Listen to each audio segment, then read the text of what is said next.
तो दोस्तों, क्या आप जानते हैं कि पाकिस्तान में इस बरगद के पेड़ को 121 सालों से क्यों गिरफ्तार करके रखा गया है? तो आप इस इमेज में देखो, जब दो लोग एक दूसरे से मिलते हैं तब ये होता है, मतलब दिल से दिल मिल जाता है। और क्या आप जानते हैं कि बोलीविया में टिंकू नाम का 2-3 दिनों का फेस्टिवल होता है और इन 2-3 दिनों में लोग एक दूसरे से मारपीट करते हैं और झगड़े करते हैं। और दोस्तों, हमारी टंग किसी भी चीज के टेस्ट को सिर्फ 0.0015 सेकेंड में ही जान जाती है, जो कि हमारे पलक झपकाने के टाइम से भी कम टाइम है। और आप इस इमेज में दुनिया की सबसे शांत रूम देख सकते हैं, जो कि माइक्रोसॉफ्ट के ऑफिस में मौजूद है। यहाँ पर जो भी व्यक्ति बैठता है वो लिटरली बिना स्टेथोस्कोप के अपने दिल की धड़कनें सुन सकता है। तो ऐसे ही दिमाग को चकरा देने वाले mind blowing random interesting facts आप आज वाली इस वीडियो में जानने वाले हो, तो इस वीडियो को एंड तक जरूर देखना। फैक्ट नंबर 15, शराब और सिगरेट की जब लत लगती है तब आदमी उस लत को जल्दी नहीं छोड़ सकता। तो इसी एडिक्शन को रोकने के लिए टर्की में रहने वाले इब्राहिम यूसेल नाम के व्यक्ति ने बहुत सारे प्रयास किए, मगर सिगरेट की आदत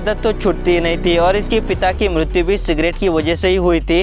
तो इसे डर लगने लगा, तब उसने अपने मुंह पर कुछ इस तरह का पिंजरा ही लगाया और इसकी चाबी इसने अपनी पत्नी को दी, ताकि जब भी इसे भूख लगे तभी इस पिंजरे को निकाल सके और ये इस पिंजरे की वजह से सिगरेट ना पी सके। वाह, अमेजिंग ट्रिक। ये बात मुझे मेरी चाची को बतानी पड़ेगी ताकि इसका प्रैक्टिकल मेरे चाचा पर देख सकूं। इस घटना पर लिखा डेली मेल का आप ये वाला आर्टिकल भी देख सकते हैं। फैक्ट नंबर 14, जब भी किसी वाइफ और हस्बैंड का तलाक होता है तो एज पर लॉ पति के पास जो भी प्रॉपर्टी या फिर सामान है उस प्रॉपर्टी का आधा हिस्सा उसे अपने पत्नी को देना पड़ता है। तो जर्मनी में रहने वाले एक ब्रिलियंट आदमी ने अपने घर में मौजूद हर एक चीज को आधा किया, जैसे कि हेलमेट, कार, सोफा और फोन, सब कुछ, ताकि ये अपनी पत्नी को दे सके। शायद इसका दिमाग उस समय घास चढ़ने गया होगा और ऐसे होशियार लोगों की हमारी दुनिया में कोई भी कमी नहीं है। फैक्ट नंबर 13, हमने बचपन में एक चीज बहुत ज्यादा ही की है, मस्ती और दूसरों के घरों की बेल बजाकर वहाँ से भाग जाना। मगर क्या आप जानते हैं कि यूके में मेट्रोपॉलिटन पुलिस एक्ट 1839 लॉ के अनुसार यदि कोई भी किसी का दरवाजा नॉक करके वहां से भाग जाता है तो उस आदमी को कानून के तहत जेल होती है, मतलब यहाँ फोन की no entry. Fact number 12, Japan में कामिशिराटाकी ट्रेन स्टेशन नाम का एक ट्रेन स्टेशन था, क्योंकि ये स्टेशन बहुत ही रिमोट एरिया में था और इस ट्रेन से सिर्फ एक ही पैसेंजर ट्रेन से जाता था। इसी की वजह से जापान की गवर्नमेंट इसे बंद करना चाहती थी, मगर उन्हें पता चला कि इस ट्रेन से एक लड़की हर रोज कॉलेज को जाती है, तो इसी की वजह से वहाँ की गवर्नमेंट ने ट्रेन लॉस में जाकर उस लड़की के हाई स्कूल से लेकर ग्रेजुएट होने तक ट्रेन चलाई। इसी की वजह से जापान इतना डेवलप है, क्योंकि उसे अपने हर एक नागरिक की चिंता है।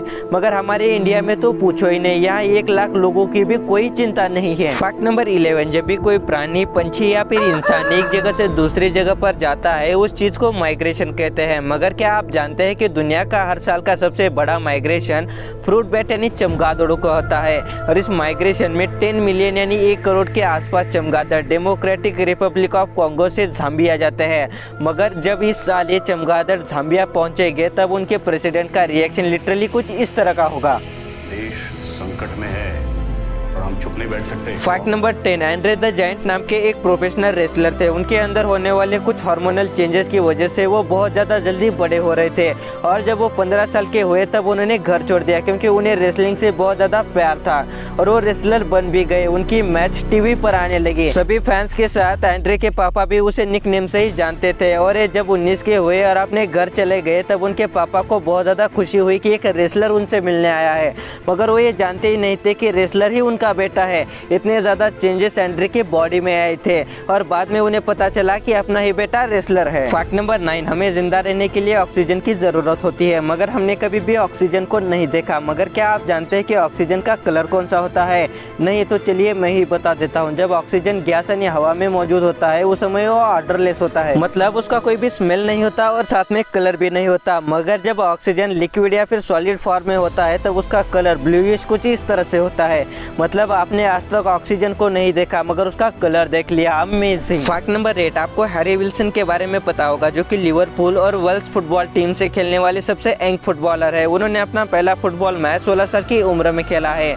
तो जब वे 18 महीने के थे तब इनके दादाजी ने एक बुकी से 50 यूरो की बेट लगाई और उनसे कहा कि मेरा पोता एक दिन वेल्स से फुटबॉल मैच खेलेगा, और उस बुकी ने पैसे लिए और कहा 2500 में से एक अलग व्यक्ति होता है जो ऐसी बेट लगाता है। इसके ठीक 16 साल बाद हैरी विल्सन, इन्होंने अपना पहला फुटबॉल मैच वेल्स के लिए खेला और उस बुकी ने दादाजी को 1,25,000 यूरोज वापस दिए। इसे कहते हैं confidence. Fact number 7, Stephen Hawking जो कि एक महान साइंटिस्ट थे, उनका यह कहना था कि टाइम ट्रैवलिंग पॉसिबल नहीं है। इस बात को प्रूफ करने के लिए उन्होंने एक एक्सपेरिमेंट किया। तो उन्होंने 2009 में एक पार्टी दी जिसमें हर कोई शामिल हो सकता था, मगर उन्होंने इस पार्टी के इनविटेशन कार्ड पार्टी खत्म हो जाने पर दिए, क्योंकि उनका ये मानना था कि अगर टाइम ट्रैवलर्स है तो वो ये जरूर जानते होंगे कि इस पार्टी को कैसे अटेंड करें, क्योंकि उन्हें टाइम ट्रैवलिंग के बारे में पता है। मगर इस पार्टी में कोई भी नहीं गया। तो हॉकिंस ने बताया कि टाइम ट्रैवलिंग नहीं हो सकती, मगर इसके अपोजिट में बहुत सारी थ्योरीज है जो टाइम ट्रैवलिंग को पॉसिबल बनाती है। फैक्ट नंबर 6, तो आप इस इमेज को देखो, इसमें ये कोई मोम का पुतला नहीं है। तो एक्चुअल में ये दुनिया का सबसे महंगा वेडिंग एनिवर्सरी केक है, जिसको कि दुबई में बनाया गया है और इस केक का वजन 120 किलो है और इसे बनाने में $1 मिलियन यानी 7 करोड़ रुपए लगे हैं। इतने पैसों में तो मुझ जैसा गरीब 2-4 बेकरियां ही खोल ले। फैक्ट नंबर 5, जब स्टेथोस्कोप नहीं था उस समय डॉक्टर मरीज की छाती को कान लगाकर उसकी धड़कनें सुनते थे, मगर एक ऐसा भी डॉक्टर था जिसे महिलाओं की छाती पर कान लगाकर उनकी धड़कनें सुनने में थोड़ा सा ऑकवर्ड लगता था। तो इसी ऑकवर्डनेस के चलते उस डॉक्टर ने स्टेथोस्कोप का इन्वेंशन किया, है ना। मतलब necessity is mother of invention. Fact number 4, आपने आज तक सिर्फ ऐसे ही झरने देखे होंगे जो कि सिर्फ ऊपर से नीचे जमीन की ओर गिरते हैं, मगर मैं अब आपको हवाई में मौजूद ये वाला झरना दिखाऊंगा। तो इस झरने की खास बात यह है कि ये झरना नीचे से ऊपर की ओर बहता है, मतलब जमीन से आसमान की ओर। माइंड ब्रस्टिंग है ये झरना। फैक्ट नंबर 3, अगर आप किसी भी सोशल मीडिया साइट पर जाएंगे तो एक चीज आपको जरूर देखने को मिलेगी, वो है हैशटैग। अगर किसी साइन पर सबसे ज्यादा अन्याय हुआ है तो वो है हैशटैग, क्योंकि कोई भी अच्छी चीज हो या फिर बुरी, सबके साथ हैशटैग को जोड़ दिया जाता है। जैसे कि hashtag happy Holi, hashtag boycott for China, hashtag justice for Sujat, hashtag RIP for PUBG। मगर क्या आप जानते हैं कि हैशटैग को सबसे पहली बार इंटरनेट पर 2007 में क्रिस मेसिनिया इन्होंने इंट्रोड्यूस किया है ना। अगर हैशटैग कोर्ट में जाएगा तो वो जैसे यही कहेगा, कौन है ये लोग? कहां से आते हैं? फैक्ट नंबर 2, जब भी हम किसी म्यूजियम में पेंटिंग या फिर आर्ट को देखने जाते हैं उस समय नीचे लिखा होता है डोंट टच या फिर दूर से ही देखो। मगर आप बिलीव नहीं करोगे कि 1600 और 1700 से पहले ऐसा कोई भी रूल नहीं था। उस समय कोई भी व्यक्ति आर्ट या फिर पेंटिंग को हाथ लगा सकता था और बाद में लोगों की वजह से पेंटिंग्स खराब होने लगी और इसी की वजह से लोगों को दूर से देखने के लिए कहा गया। फैक्ट नंबर 1, तो दोस्तों पाकिस्तान में एक बरगद का पेड़ है और इस पेड़ को गिरफ्तार हुए 121 साल 2020 में हुए हैं। मगर इस पेड़ का ऐसा क्या अपराध हुआ जो इसे इतने साल तक बेड़ियों में कैद रहना पड़ा, आइए जानते हैं। तो 1947 से पहले भारत और पाकिस्तान एक थे और दोनों भी प्रांतों पर अंग्रेजों की हुकूमत चलती थी।